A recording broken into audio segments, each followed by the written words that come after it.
this very special panel of winners and people involved in the debut prize in Russia.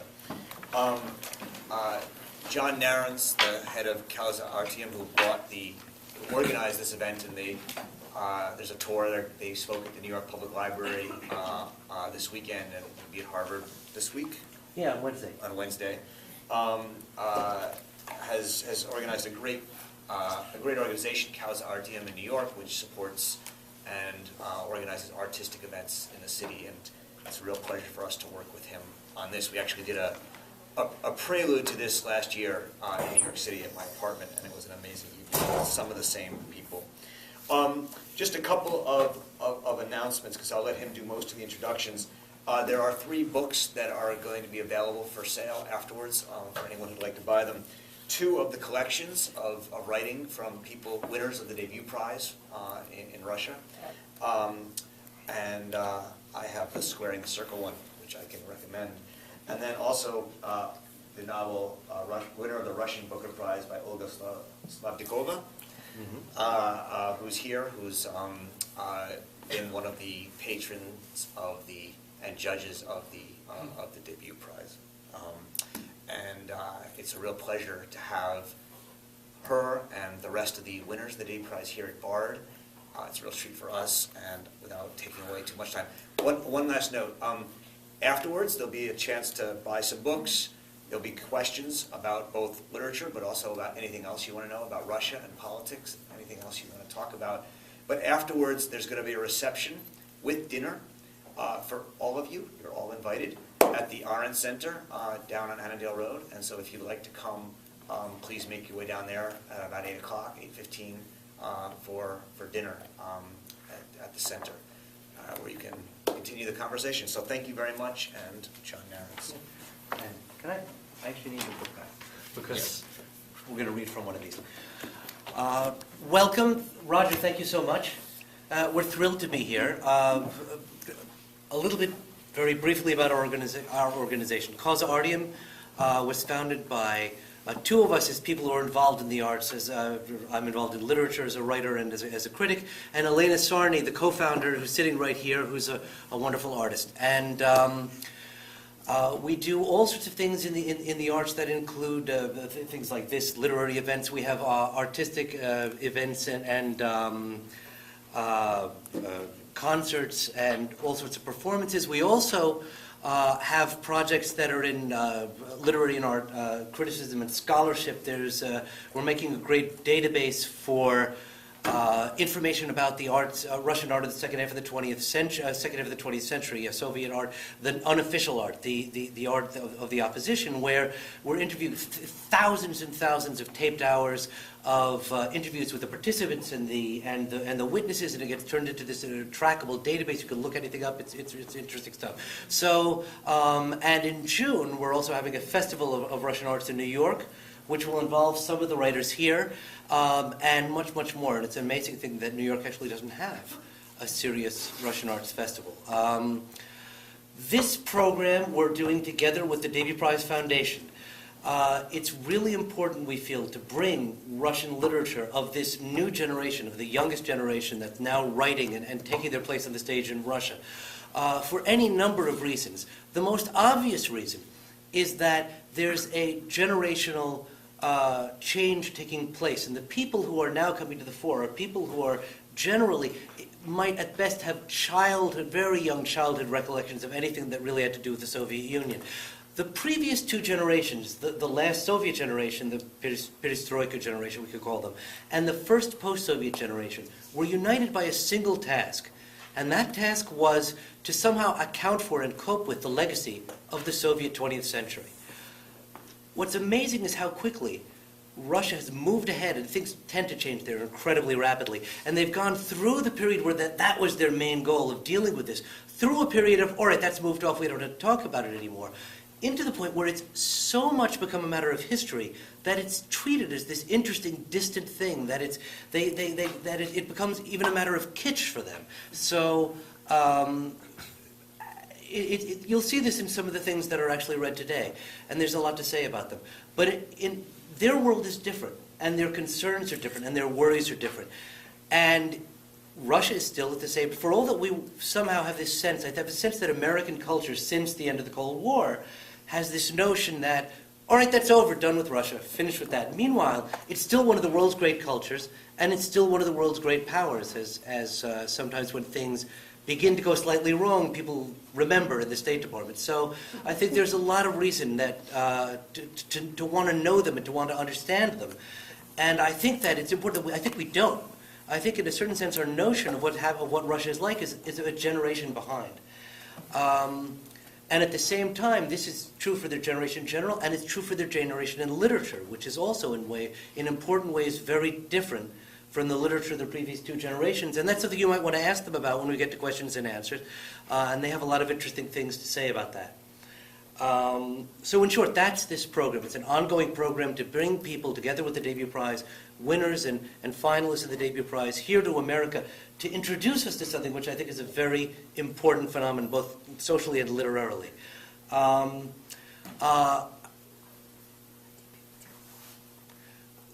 right.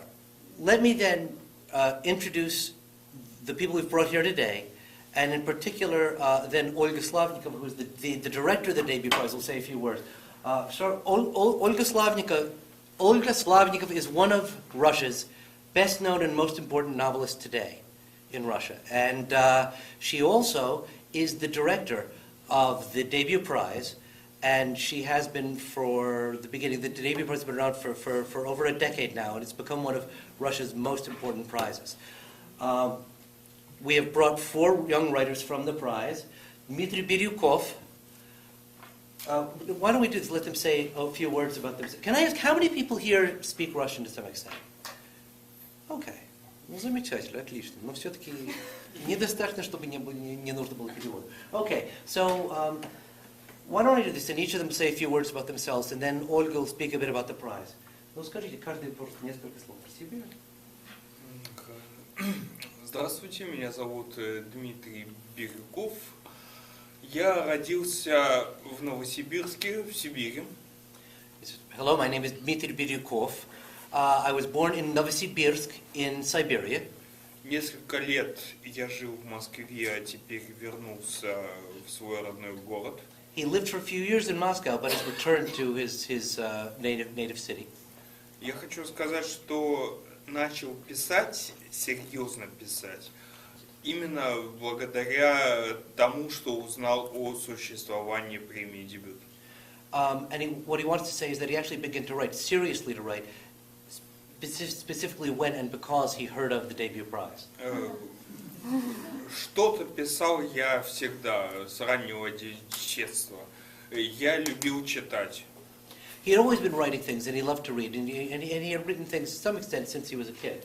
Но у меня было такое представление о литературе как о чем-то завершенном, о том, что все писатели какие-то взрослые, старые или уже умершие. But he had this notion of literature as something that was sort of like a completed, already existing thing, something done by the writers who had already been around, already died. И вдруг я увидел рекламный ролик премии «Дебют» о том, что объявляется конкурс для молодых авторов. И я понял, что значит литература существует. But one day he saw a video clip where just announcing that the debut prize was being held and that there was a prize for young authors, and he suddenly realized, wait a minute, literature is actually alive, it's actually happening.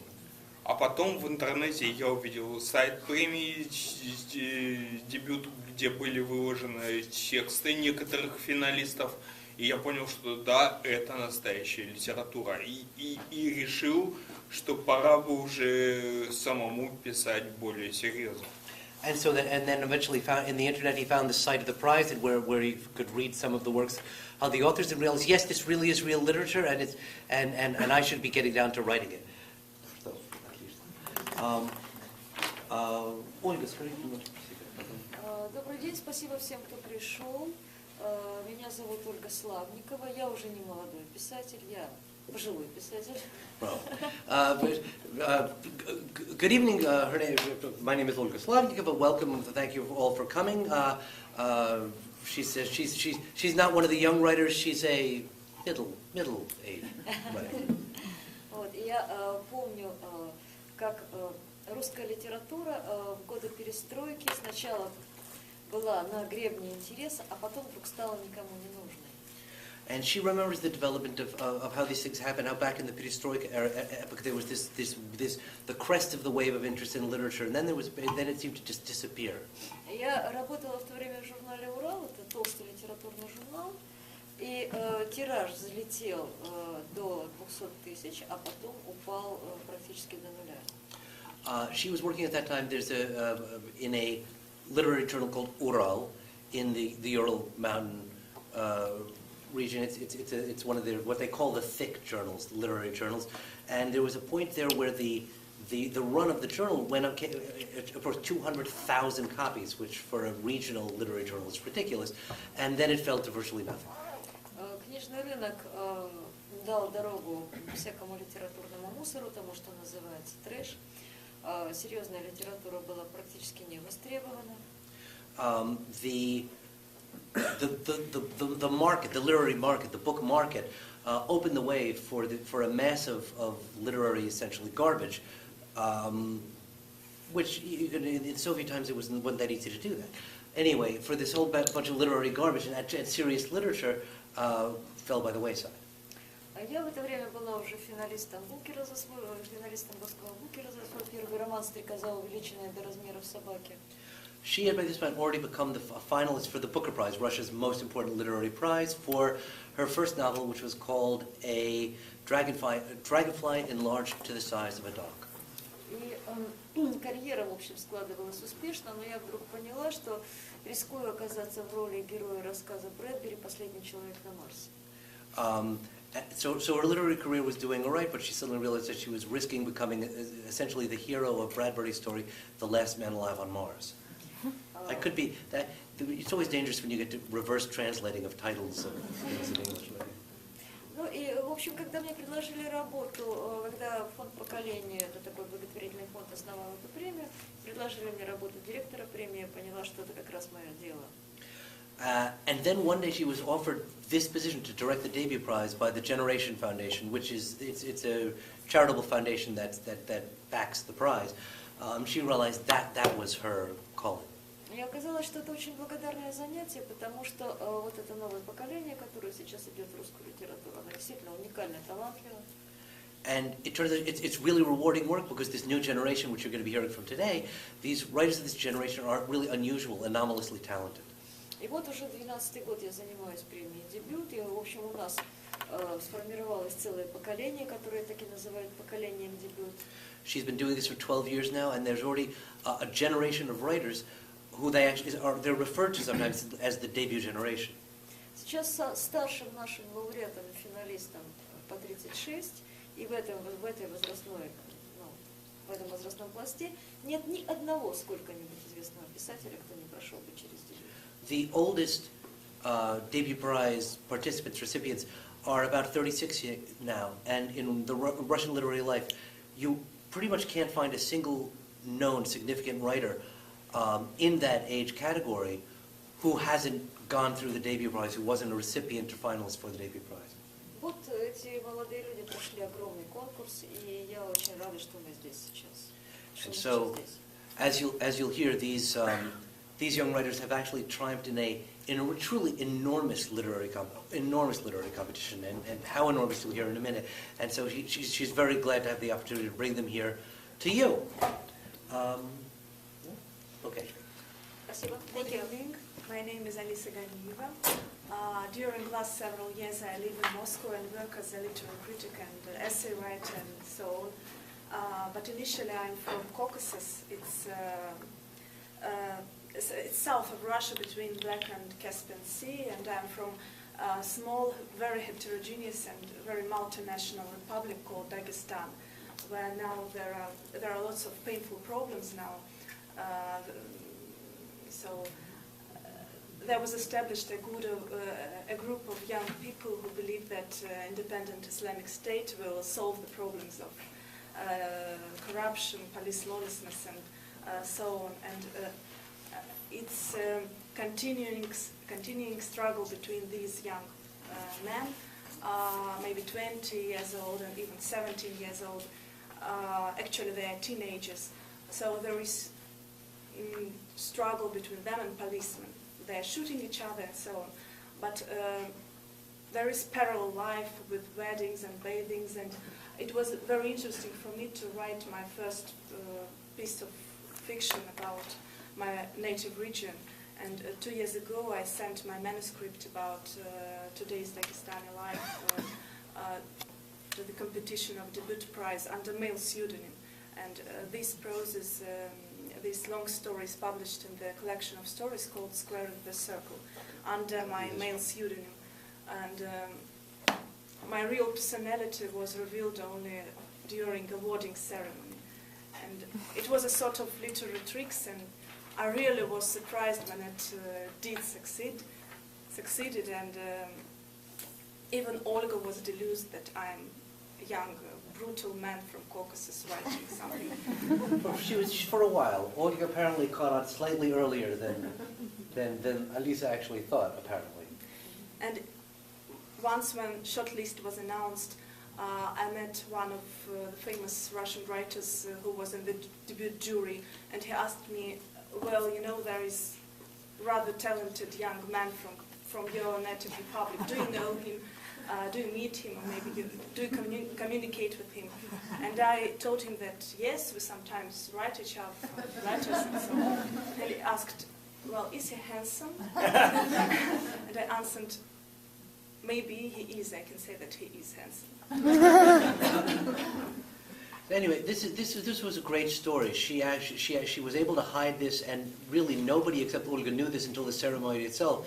And they were expecting some you can imagine what they weren't expecting this. And when she walked up, it was a big, and you can ask her how people reacted to that.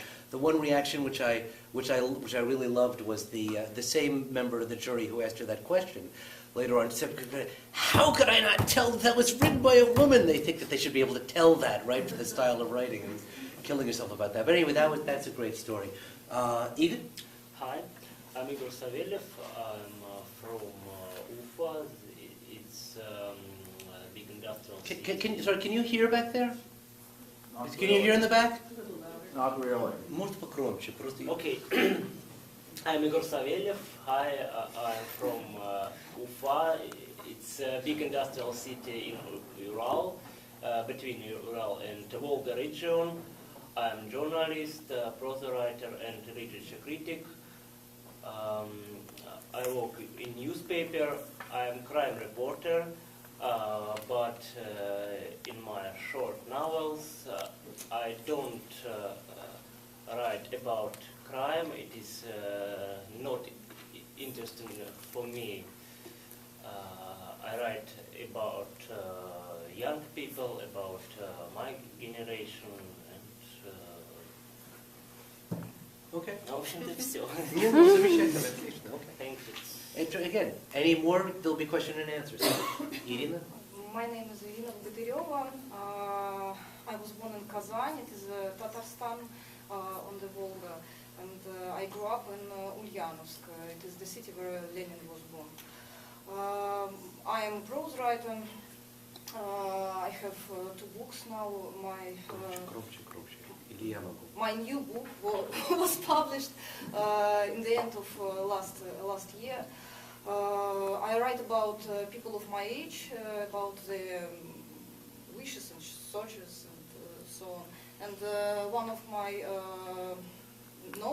my first novel, which was in the book in the debut prize, is in this book. It is called Off the Beaten Track.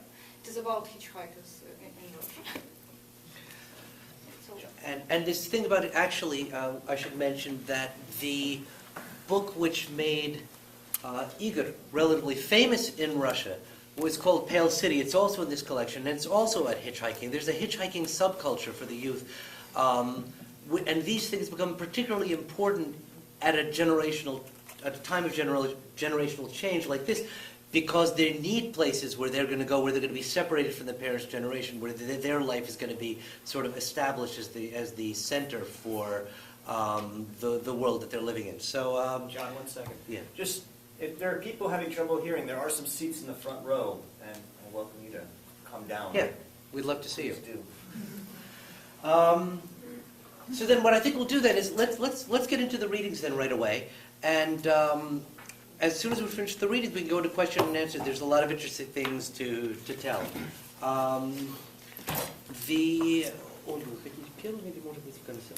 Давайте сначала ребята почитают.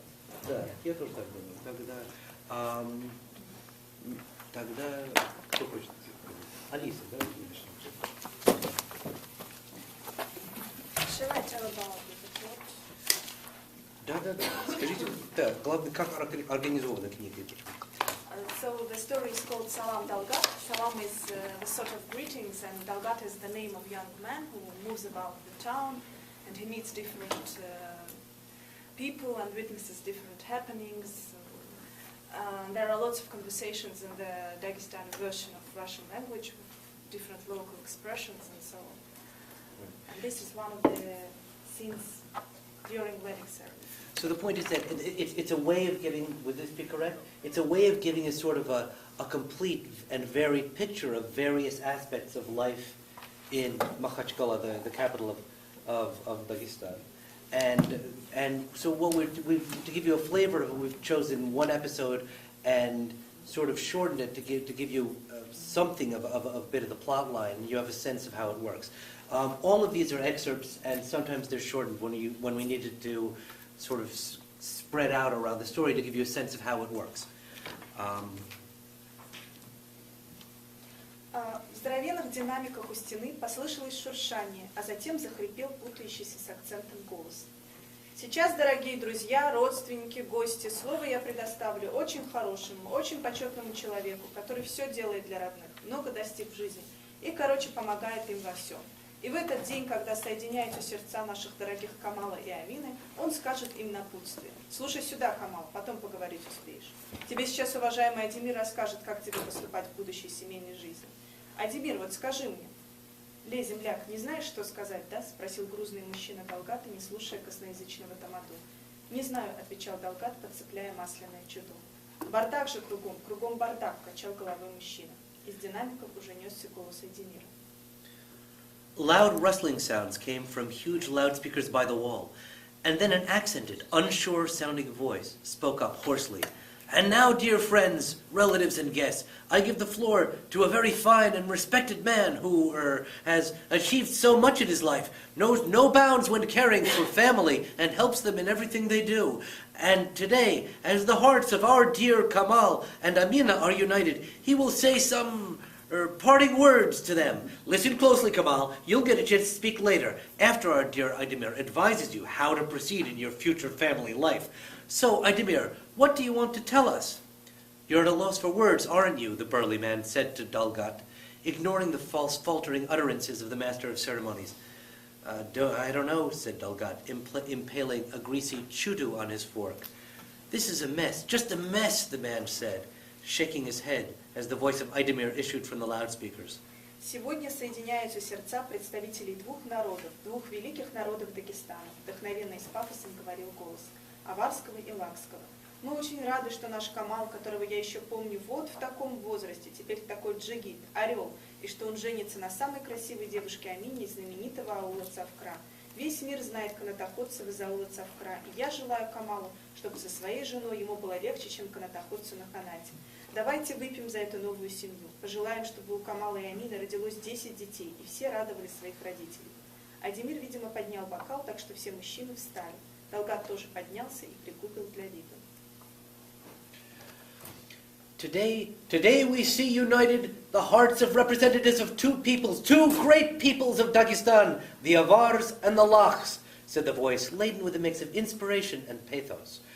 We are overjoyed that our Kamal, who I remember when he was so high, has grown into such a horseman, an eagle of a man, and that he has wed this most beautiful girl, Amina, from the village of Tsofkar, so celebrated for its tightrope walkers.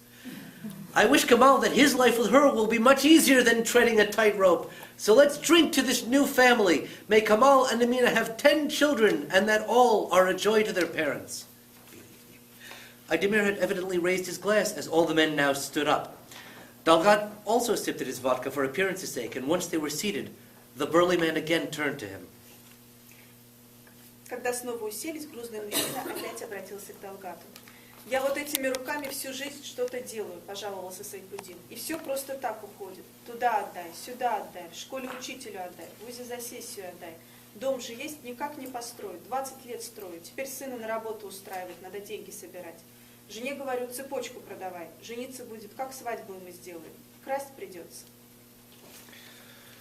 Okay, so once they were seated, the burly man again turned to him. "My whole life I've worked with my hands," he lamented, "and everything gets spent somehow. Pay for this, pay for that. I have to give the teacher something at school, cough up for the college exams. I've got a house, and I can't finish it. I've been building it for 20 years, but now I'm supposed to find money to fix my son up with a job. I even told the wife that she has to sell her gold necklace. He'll want to get married. But how are we supposed to pay for a wedding?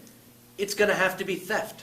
«Что красть?» – спросил Далгат. «Невесту, да?» – воскликнул Сайпудин.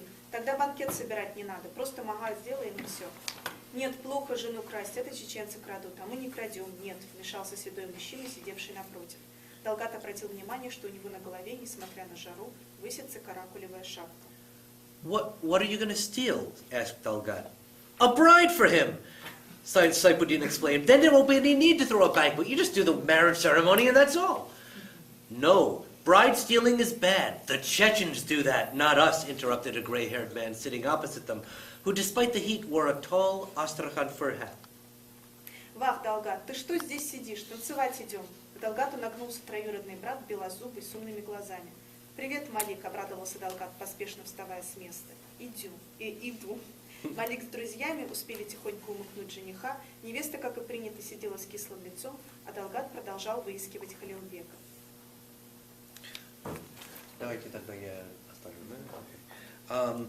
"Vach, Dalgat, why are you just sitting here? We're off to dance," said a second cousin of his, who suddenly leaned over his shoulder, all wise-eyed and white-toothed. "Hello, Malik, I'm coming," said Dalgat in relief, springing from his chair. Malik and his friends managed to pull off the wedding ritual, discreetly kidnapping the groom, while the bride affected a playful look of dismay. But Dalgat continued to look for Khalilbek.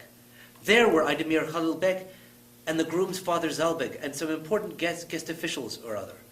Uncle Magomed clapped Dalgat on the shoulder. "Ask Abdullah's daughter Madina to dance. She's sitting right there, see, next to my mother," said Magomed, pointing at the neatly coiffed girl.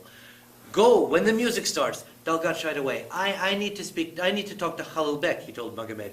"You'll have your talk later. Don't muck me about. Go and ask her when the music begins." The master of ceremonies took the microphone and resumed his faltering spiel. "Hello, anyone out there? Right. So basically, our groom has been stolen. Why is the bride sitting alone, eh? A group of us have already gone to look for him, and we will sort out those friends of his who did this. That's right, even you, Khalilbek. I now give the floor to our esteemed Khalilbek, who found the time to attend the wedding of his close relative Zalbek, who is marrying his son to pretty Amina from Tsofkra. And without further ado, Khalilbek will say a few words and share some of his wisdom." "Salam, Dalgat," came a voice behind him, and Dalgat turned to see his cousin Murad, unshaven and tired-looking. "Let's go outside and talk." "What happened?" Dalgat asked. "I need your help." Suddenly, Khalilbek's voice was interrupted by women's screams, and the singer's music cut in momentarily. People standing in the street ran upstairs to investigate, and Dalgat also raced up into the hall, where he saw a sea of shocked faces, especially that of the master of ceremonies, as he held back Zalbek from a crowd of men crouching over something on the floor. Someone shouted for an ambulance. "What happened?" Dalgat asked the nearest guest, but they just clutched their heads. "Wahi, Wahi," the old women shrieked, covering their mouths with scarves and looking fearfully at the Malay. "Someone shot Aydemir," said a shaggy-haired young man, his eyes bulging. "I swear someone shot him. I saw it with my own eyes. He was standing there and suddenly from out of nowhere got a bullet in the head. This side of the hall is open. You could shoot from anywhere," said another voice. Someone led the bride in her billowing skirt from her table without letting her look around, while Saifuddin blundered past Dalgat, spluttering as he went. "God have mercy on us," simpered the girls, as they poured out of the hall in an ornately dressed throng.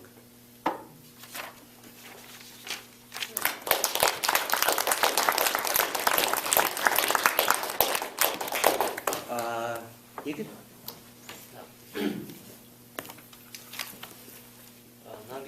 переведены моя повесть «Бледный город», о которой говорил Джон, и небольшой рассказ, который в переводе называется «Мода Грейн Пастораль».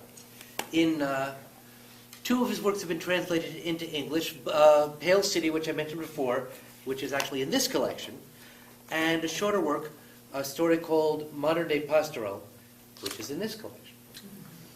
Я прочту начало из последнего рассказа. So what we're going to read is the first two short parts of this story, the Modern Day Pastoral, in the Squaring the Circle collection. 17 апреля 2005 года министр путей сообщения издал приказ со скрипом на прошедший Минюст о разрешении проезда граждан на третьей багажной полке плацкартных вагонов. Либеральная общественность пыталась возмутиться, как и всему в тот год, но против факта не попрешь. Но нет у людей денег на полноценный плацкарт, не по шпалам же. Жесткая же полка вплотную под потолком, без белья, без поручней, без всего, стоила копейки. On the 17th of April 2005, the Minister of Communications issued a decree, grudgingly passed by the Ministry of Justice, allowing people to travel on the third shelf, that is, the luggage rack, of communal train carriages. Liberal-minded citizens were up in arms, as they were about most things that year. But you couldn't argue with the facts. People simply couldn't afford full-place rail tickets. And what are they going to go on? What are they going to walk along the rail lines? The third shelf was hard and uncomfortable, right up under the ceiling, with no bed linen, no handrail, nothing. But the tickets cost next to nothing, too. Вот вы сами смогли бы туда забраться, спросили министра типового номенклатурного кабанчика, журналисты со всеми язвительные в тот год. Но и кабанчик без комплексов сам рассмеялся. Нет, да мне и не надо, а вот молодежь у нас без денег сидит, не съездит никуда. Вот для них-то лишний раз подпрыгнуть, подтянуться, разве проблема? So, you think you could climb up there yourself? The journalist asked the minister, a typical hog-like bureaucrat. They seemed to have it in for everyone that year. But he was a down-to-earth type and just laughed it off. No, but thank God I don't have to.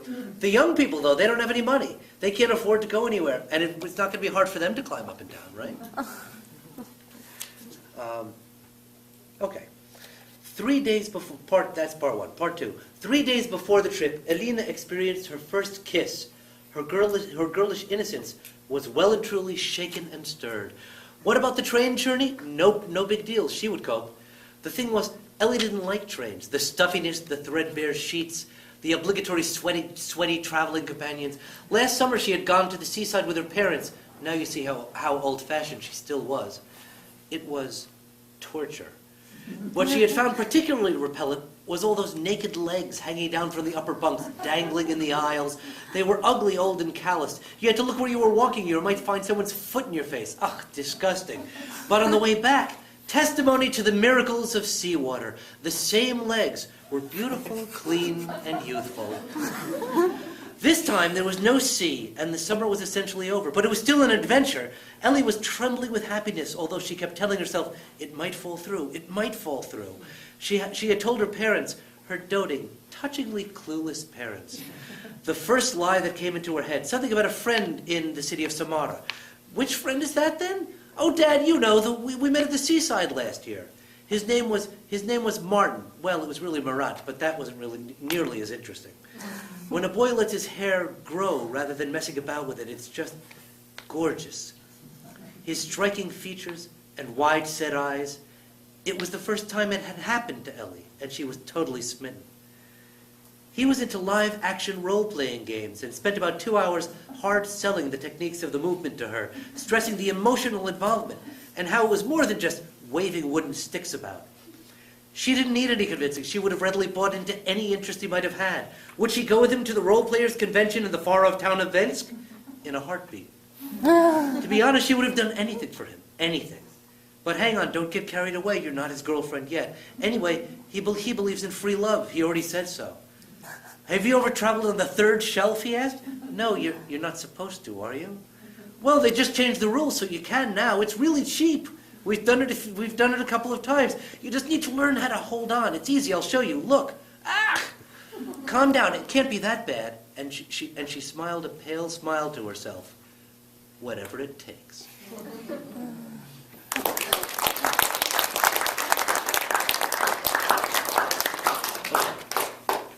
Eating the... А? Неделю. Ну окей. Давайте я. Давай, Да, действительно. надо сказать какие-то слова перед тем, как начать читать. Я хочу сказать, что по образованию я историк, я окончил исторический факультет, поэтому исторические темы меня очень интересуют. A few words before we begin about this story.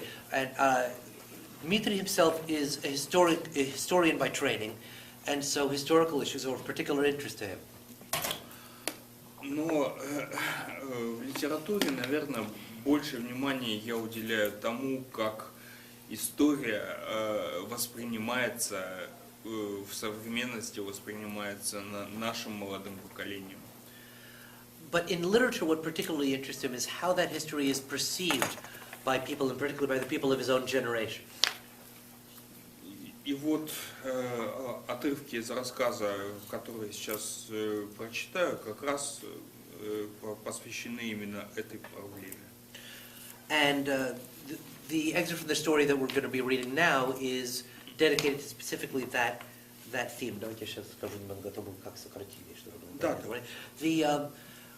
This is one of the with the story we just read with Igor, you could see it's just the beginning of the story, which we could take as a chunk, and that works. The structure of Dmitry's story makes that impossible. So what we had to do was, instead of leaving out the end, we had to sort of leave out stuff in the middle. So it's more of an abridgment than an excerpt, just so you know. And you can sort of sense, I think, how it works and how it might be filled in. Okay. Рассказ называется «Улица Урицкого». The story is called Uritsky Street. Петр Андреевич писал стихи. Писал рифмуя мечты и цветы, розы и слезы. Он нигде не пытался публиковать свои верши, прекрасно понимая их незрелость. Тем не менее, Петр Андреевич относился с некоторой долей презрения к тем, кто стихов не пишет. Лавочники, куда им? Презрительно ворчал Петр Андреевич, несмотря на то, что он и сам, по большому счету, был лавочником. Но он был лавочником непростым. Петр Андреевич был аптекарь. Это же почти врач, лекарь, самое достойное из существующих ремесел. Pyotr Andreevich wrote poetry with rhymes like showers and flowers, tears and fears. He made no effort to publish his verses, knowing full well how immature they were. Still, Pyotr Andreevich did look down somewhat on people who didn't write poetry. Nothing but shopkeepers. What do you want from them? Growled Pyotr Andreevich with scorn, although he himself, strictly speaking, was a shopkeeper. But he wasn't just any kind of shopkeeper. He was a pharmacist. And a pharmacist, that was almost a doctor, a healer, the noblest profession of them all. Каждый вечер, тщательно пересчитывая приходы и расходы, перекладывая и переставляя коробочки, баночки и колбочки с таблетками и микстурами, в воображении Петра Андреевича то и дело возникали картины выспренних миров, где начисто отсутствует так опостылевшая ему повседневность. Но Петр Андреевич был человеком очень аккуратным, усидчивым и внимательным. Еще не бывало такого случая, чтобы он ошибся хотя бы на копейку в своих сметах, чтобы он потерял или просто перепутал какие-нибудь фармацевтические препараты. Each evening, as he was scrupulously double-checking receipts and expenses, distributing and rearranging his little boxes, jars, and beakers with their tablets and liquids, in Pyotr Andreevich's imagination would arise lofty vistas in which there was no trace of the workaday world with which he was so thoroughly disillusioned. But Pyotr Andreevich was a very meticulous, patient, and careful man, and he had yet to err by so much as a kopeck in his accounting, or to misplace or misidentify a single pharmaceutical preparation. He thought, what we're doing at the beginning is you can see the parallel reading, so you get a sense of the sound of the Russian. But for time's sake, so you have more of a chance to talk to them, then I'm just going to read out the rest of them. He thought things would go on like that forever. But already several years had passed since everything had changed. First the war began, the death of some royal personage from a foreign country in some provincial city of that same foreign country, none of which had any particular importance for Pyotr Andreevich, became the drop that overflowed the cup of contradictions in the realm of the great and powerful of the world. Soon the war itself became the drop that overflowed in its turn, the cup of political contradictions in his own country. In February, the Tsar abdicated, and in October a new government arose that turned the customary way of life topsy-turvy, or more accurately, abolished it outright. Notwithstanding all that, Pyotr Andreevich wrote his poetry. Had the poetry changed? On the one hand, the rhymes weren't any less feeble, and the lines still didn't always fit the meter. On the other, though, Pyotr Andreevich had himself changed enormously over the previous year. The man he had so recently been now seemed like a child to him, although Pyotr Andreevich was almost 50. It was a strange time. More strange than terrible, actually. Of course, you had to fear the bullets, the faces of the armed men, wild and full of hatred for everything around them. But it turned out you could grow accustomed even to that. Next part. Igor had only just graduated from the university and gone to work at a pretty good job, to judge by the salary.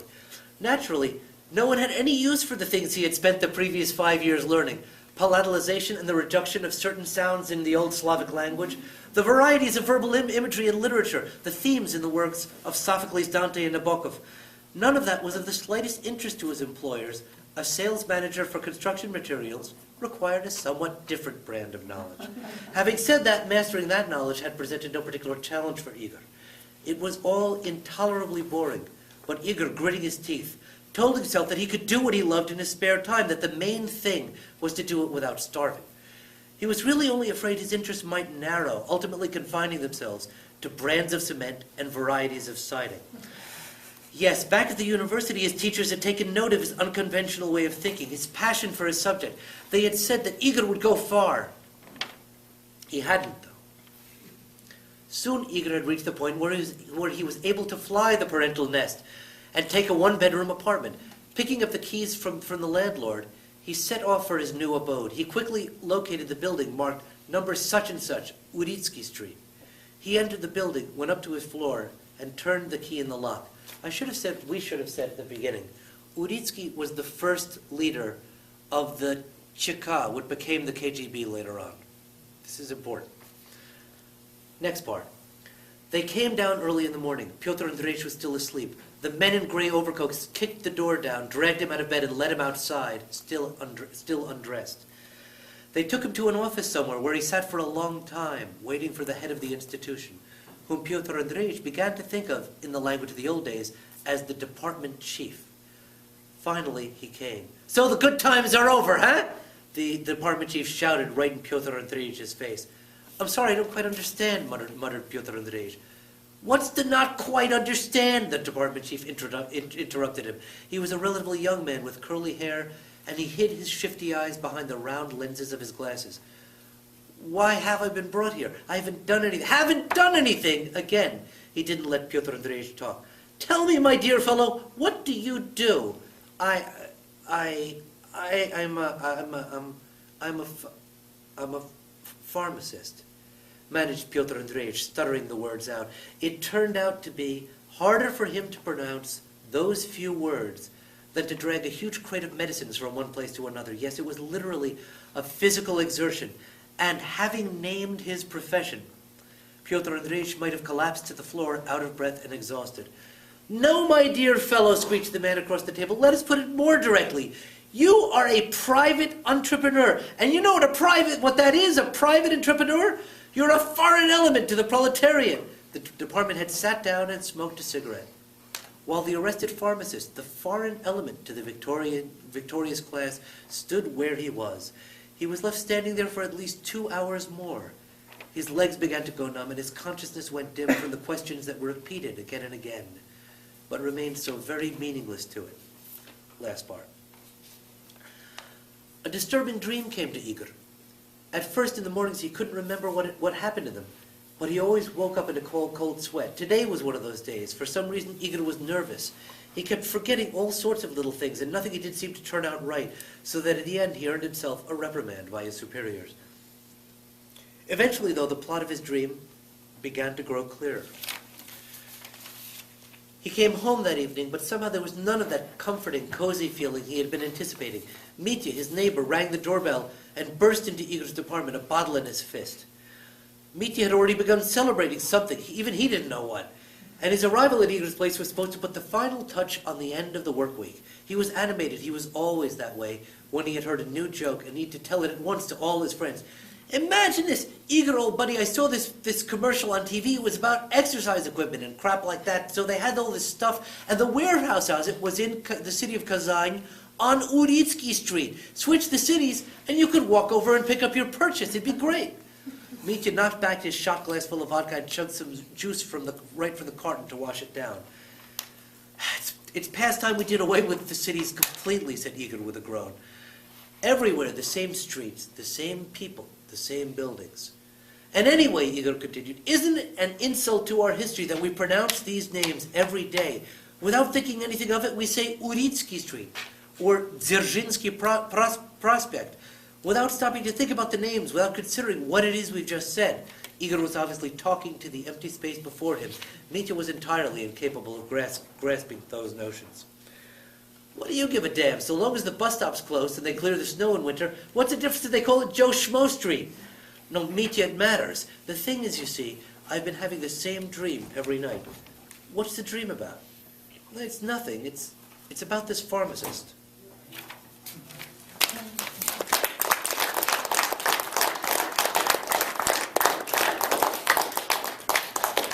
And now, Irina Bogdaryova.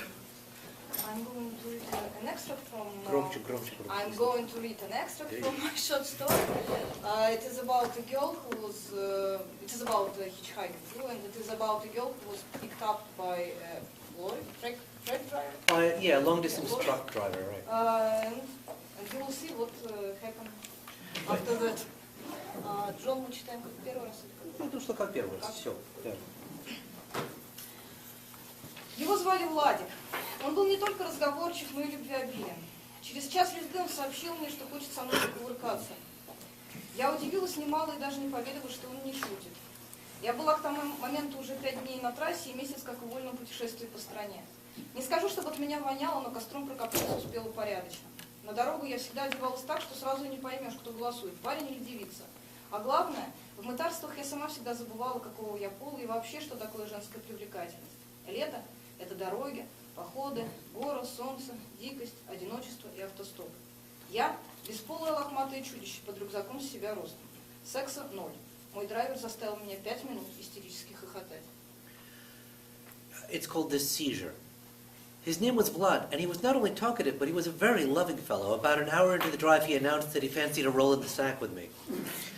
This came as a considerable surprise, and I was fairly sure he must be joking, because by this time I had been roaming freely around the country for a month, and I had now been on the road for 5 days straight. I won't say that I was reeking, but I had been thoroughly smoked by the campfires. The way I dressed on the road, you could hardly tell whether it was a guy or a girl hitching a ride. More to the point, in my tribulations, I would myself invariably forget what sex I was in anything relating to feminine allure. Summer was about the road, hiking, mountains, sun, barbarity, solitude, and hitchhiking. I was an unkempt, asexual freak bearing a backpack as big as myself. Zero sexuality. My trucker's proposition had me laughing hysterical for a full 5 minutes. Но он был серьезен, и мне пришлось включить все свое красноречие, чтобы убедить его, что он ошибся во мне, как в объекте сладострастия. Мысль о том, чтобы попробовать покинуть машину, меня не посетила. Коней на переправе, как известно, стараются не менять. А мой драйвер оказался упрямым тяжеловозом. Упорно он доказывал, что я не прогадаю. Except he was serious. And I had to employ all my rhetorical skills to persuade him that he was deluded in seeing me as an appropriate object for his lascivious attentions. It never entered my mind to get out of the truck. Everyone knows you don't change horses in midstream. But my driver proved an obstinate nag and stubbornly continued to persuade me that I would not be disappointed. We thought you were. I've got a boyfriend, I said, searching for a straightforward human excuse. What, the pretty boy, the one standing ahead of you? You call that a boyfriend? He's never going to show you a good time. You don't know what love is, kid. What you need is a real man. I make it a principle not to do it on the road. Well, what do you think, there's something wrong with me? We'll turn off the highway this evening and find a place to get it on.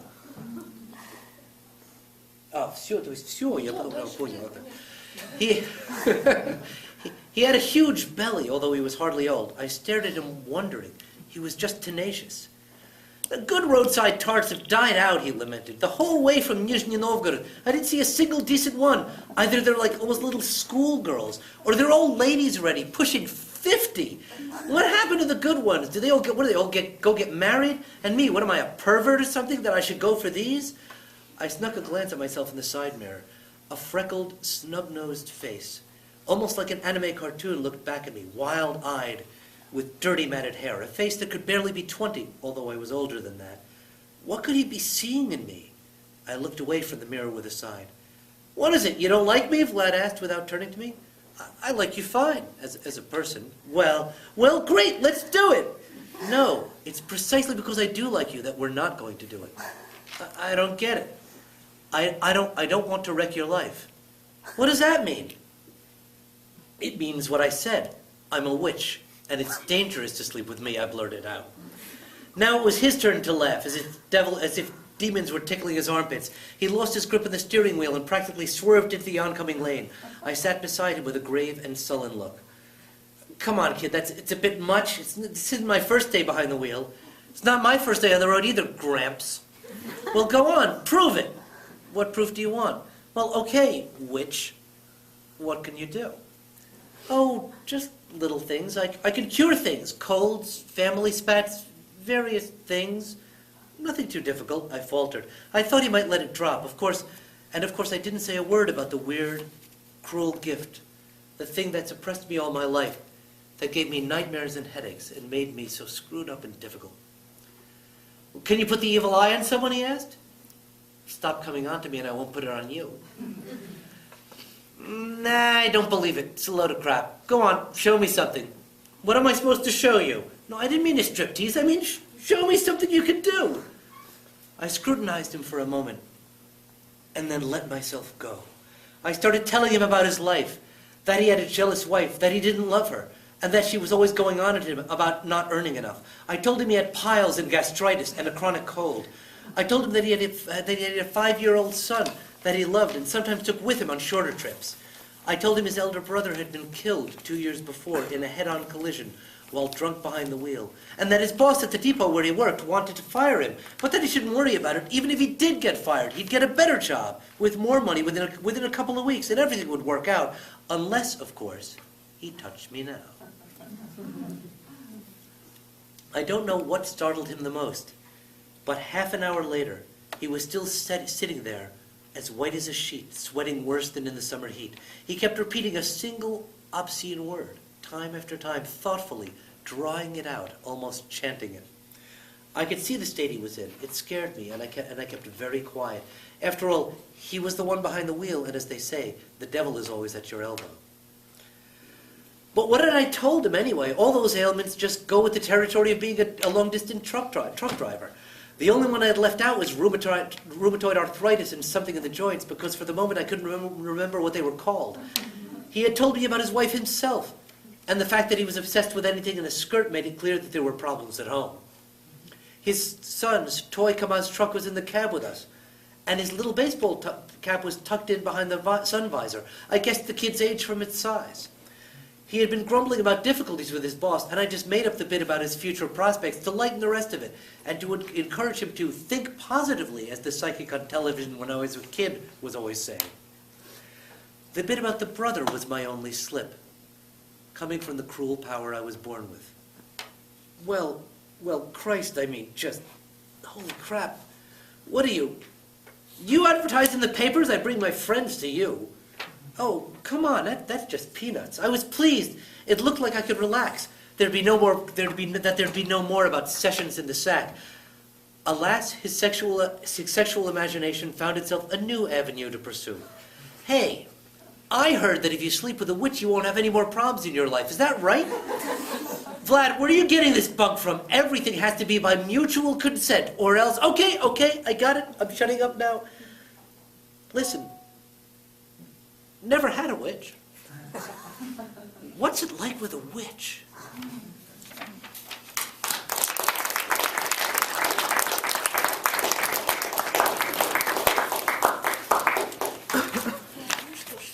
Настала моя очередь. It's Olga's turn. Я И голосом Джона by means of my voice, through my voice, прочту отрывок из документального рассказа, посвященного моему отцу. Рассказ называется «Мой отец инопланетянин». we're going to read excerpts from a story that Olga's written not long ago. It's a documentary or autobiographical story about her father, and it's called "My Father Was an Alien." Мой отец, Егоров Александр Германович, до конца своей жизни не верил, что не полетит в космос. Вероятно, это было сродни антинаучной вере в земное физическое бессмертие. Тем не менее, мой папа умер 8 сентября 2002 года. My father, Alexander Yegorov, to his dying day refused to believe that he wasn't going to outer space. It was probably a kind of anti-scientific faith in an earthly, physical immortality. Despite that, my father died on September 8th, 2002. В моем паспорте значится, что я родилась в Свердловске. На самом деле это не так. Свердловск, подобно фантастической планете, был окружен спутниками-невидимками, засекреченными городками, у которых вместо названий имелись только номера. Что-то произошло в одном из этих городков в самом конце 50-х. Что именно, рассказывали около. My passport indicates that I was born in the city of Sverdlovsk, but it isn't really true. Sverdlovsk, like some fantastical planet, is surrounded by invisible satellites, secret closed towns with only numbers instead of names.